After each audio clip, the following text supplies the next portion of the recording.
and they trust their offensive line.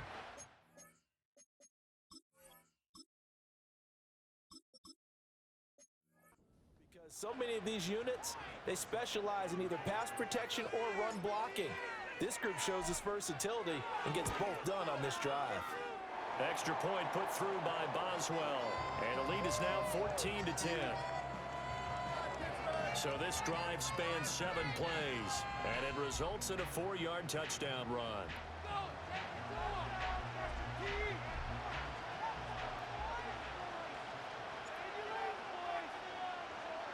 Boswell now to kick it away after the touchdown. And no run back forthcoming, so this will come out to the 30.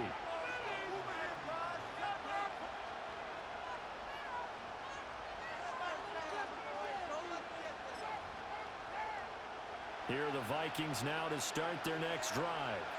And right now these guys, they're shuffling a little bit, maybe doubting, because 3 straight drives have ended with them punting the football away. Yeah, so you start pointing fingers at each other a little bit, asking a lot of questions. What are you seeing? What are you getting? Maybe trying to narrow down your playbook a little bit and maybe get simpler rather than more complex in order to try and fashion together a drive.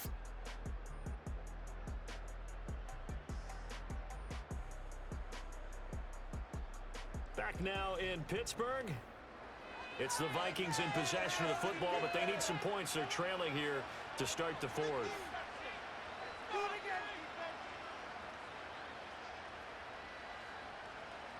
So now they have to contend with 2nd and 13 after the first down run goes backwards. Throwing here, Howell. He's going to look deep for more. That's caught inside the 20. And he takes it down deep into Pittsburgh territory. A big play there for Minnesota. 58 yards. Well, partner, I'm not sure how this drive's going to end, but how about the way they flip field position there? A nice attacking play. They picked up a heck of a chunk.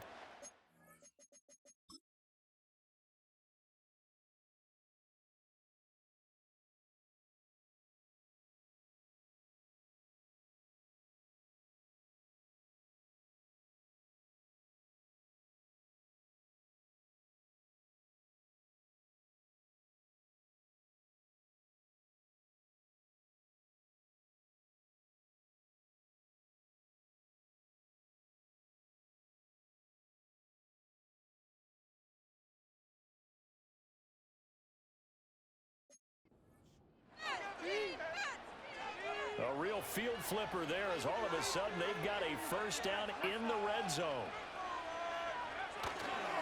Running left, Mason. And he goes backwards here, losing yardage back to the 16. The defense showing some anger after giving up the big play. This time they'll lose 1 or 2. So after the loss of a yard, they'll look to push forward here on 2nd down and 11. Right back to Mason. And he's brought down just outside of the 10 at the 11. 5 yards on the carry there, and it leaves him with 3rd and about 6 yards to go. On a 2nd and long, it's really nice to see an offense that has enough confidence to run the football in that situation. I think that goes back to their practice and game planning. They've seen things that they've seen on tape and in previous games that led them to believe that even in a long-distance situation, they can still run the football and gain enough yardage to put themselves in a good spot on 3rd down. Able to get away. He had a man open, but he missed him, and it's incomplete. I think that was a good job there defensively. They did allow him to drive all the way downfield, but once they got their backs to the goal line, they really turned up the pressure. Yeah, they let him get all the way down here. Now the field shrinks. They've struggled to convert, and that last incompletion brings up 4th. Over the middle and into the hands of his receiver, Moore. And he will score. Touchdown, Vikings. Rondale Moore.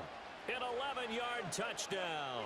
And the Vikings answer back with a touchdown of their own to take a 4th quarter lead. Plenty of scoring here of late, and our lead changes hands now in the 4th quarter. Yeah, they just gave up a touchdown the other end, so they knew that with time getting short, they had to put something together here, and they were able to do so and retake the lead right back. A drive that time of 6 plays, and it's polished off by a Viking score.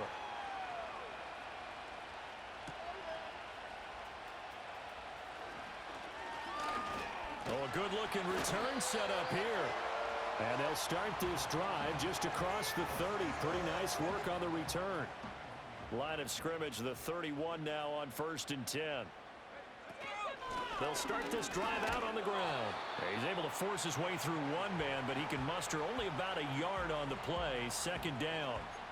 Well, how about the big guy there showing some agility? He just flowed from his D-tackle position in order to make that play.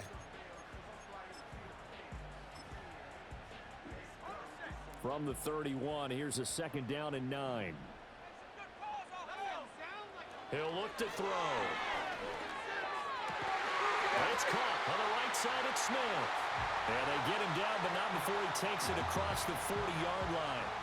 12 yards that.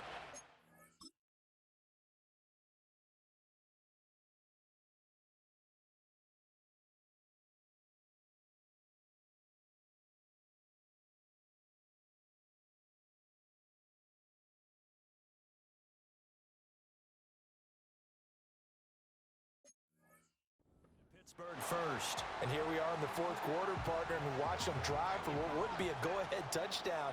And you and I both know this is where you need a quarterback who can keep his cool back there. Not just for himself, but to keep the rest of the team relaxed too.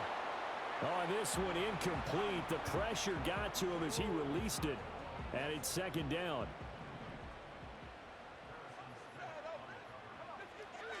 Looking to throw. Steps away to his left.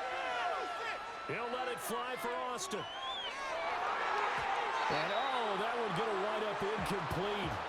Nearly an interception in the end zone. Probably should have been. 3rd down coming up.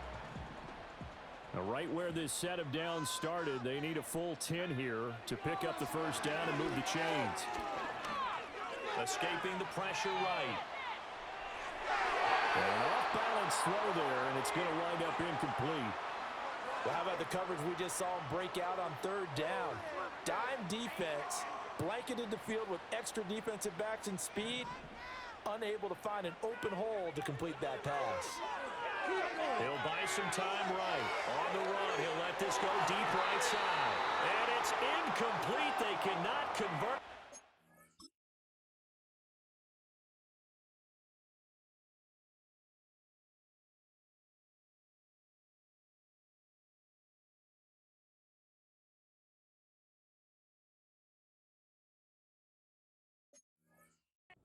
Turn it over. The Steelers try it, but they come up empty on 4th down. And the Vikings, they have the football now in excellent field position. They'll start out here with a jet sweep, pushing his way through. And he gets it inside the 35 and just shy of the 30. I think the reason this play is so successful is not just the blocking at the point of attack, but how about the speed at which he takes the handoff? He's in motion already. So he's not coming from a flat start like a running back often is. He's at a full run by the time he gets the football. And not totally home free yet, but it's looking good as they come up 1st and 10. Here's a fake on the jet sweep, and instead a give up the middle to about the 26 here. I like the call there because that was one to take time off the clock and get them closer to getting out of here with a W. In the mind of the play caller, all you want to hear is tick, tick, tick. He's going to get it again. Just looking to get forward and protect the ball. Now the Steelers use the 2nd of their 3 timeouts. And they'll be disappointed to have to burn one there after giving up the 1st down. And they take a knee. Now remember, no overtime here in preseason. This offense hoping that's a moot issue as they try to finish this one off.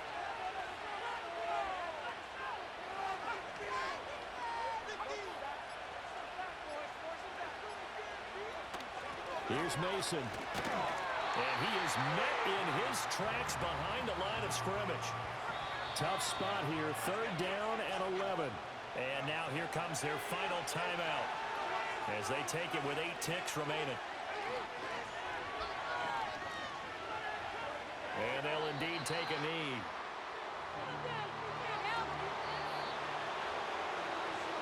So the final seconds have ticked away in this Minnesota victory, and they were spurred on by a strong performance in that fourth quarter as they held their opponents off the scoreboard. Everyone wants to pitch a shutout for the entire game, but when you throw one in the fourth quarter, that tells everyone that you're getting stronger and dominance is starting to take over, right? The way that you close, the way that you finish, that gets preached to you from the time you're playing Little League football all the way up through. And they closed them out with a big-time performance down the stretch. So that'll do it for us. For my partner, Charles Davis, and all the hard-working men and women on our crew, I'm Brandon Gaudin. You've been watching the NFL right here on EA Sports. With that, we say good night from